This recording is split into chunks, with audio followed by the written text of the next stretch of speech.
আল্লাহ তুমি আমার গুনাহগার উম্মতকে বাঁচাও। এই দুনিয়ার বুকে রব্বুল আলামিন সব নবীকে একটা করে দাওয়া মুস্তাজাবা দিয়েছেন, মানে যে দোয়া করলে কবুল হয়ে যায় সাথে সাথেই। দুনিয়ার সব নবীরা ওই দোয়াটা দুনিয়ায় করে ফেলেছে।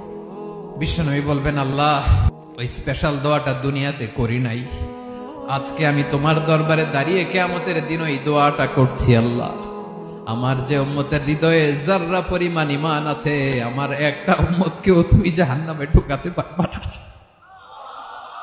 বিশ্বনবী পাগলের মতো একবার হাউজে কাউসারে যাবেন, একবার সিরাতে যাবেন, একবার পুলসিরাতের দিকে, একবার হাউজে কাউসারের দিকে, পাগলের মতো দৌড়াতে থাকবেন, তার কোন গুনাহগার উম্মত যাতে জাহান্নামে ঢুকে না যায়।